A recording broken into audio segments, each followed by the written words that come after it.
नमस्ते जी।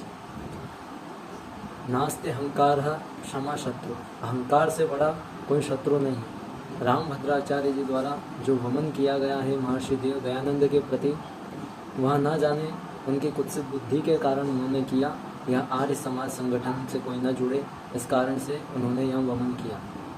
महर्षि दयानंद के प्रति उनके वचन कुछ दिन पहले आए कि महर्षि दयानंद अपने ग्रंथों में लिखते हैं कि राम और श्री कृष्ण काल्पनिक हैं। वहाँ रामायण महाभारत को काल्पनिक बताते हैं, ऐसा वचन महर्षि दयानंद के प्रति राम भद्राचार्य जी का रहा। परंतु मैं राम भद्राचार्य जी से पूछना चाहता हूँ कि आपने ऐसा महर्षि दयानंद का कौन सा ग्रंथ पढ़ लिया जिसमें कहा गया है कि रामायण और महाभारत कल्पित है, परंतु सत्यार्थ प्रकाश के तृतीय समुद्दास को आप पढ़िए। आप तो जन्मांध हैं, देख नहीं सकते। अपने शिष्यों से कहा कर पढ़वाइए। तृतीय समुल्लास में देखिए, जहाँ पठन पाठन विधि के बारे में महर्षि दयानंद सरस्वती लिखते हैं, वहाँ पर रामायण और महाभारत जैसे ग्रंथों को पढ़ने का उन्होंने बताया है।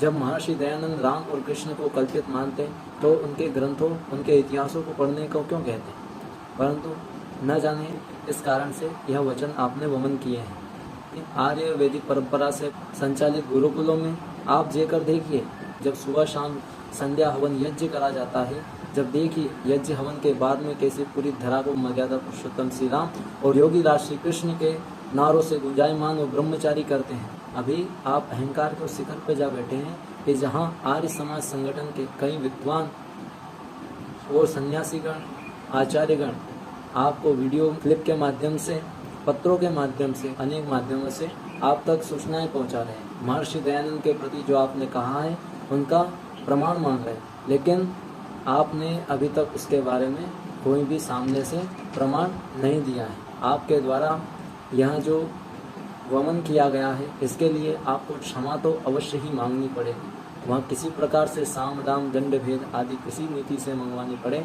या आपने जो वमन किया है उसकी सफाई भी आपको ही करनी पड़ेगी।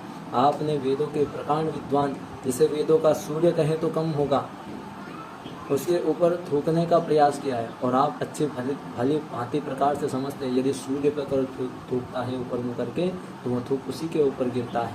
तो आपने जो यह कृत्य किया है इसको विचार करिए। अपने जो शिष्य हैं उनके द्वारा महर्षि दयानंद की जीवनियों पर अध्ययन करिए और उनके माध्यम से ज्ञान ग्रहण करिए। सत्य ज्ञान को अपने अंदर अनुग्रहित करिए कि सत्य क्या है। आखिर राम और कृष्ण को जितना सम्मान आज इस समाज संगठन ने दिया है, इतना ना आज तक कोई पौराणिक जगत में दे पाया है और ना ही देगा।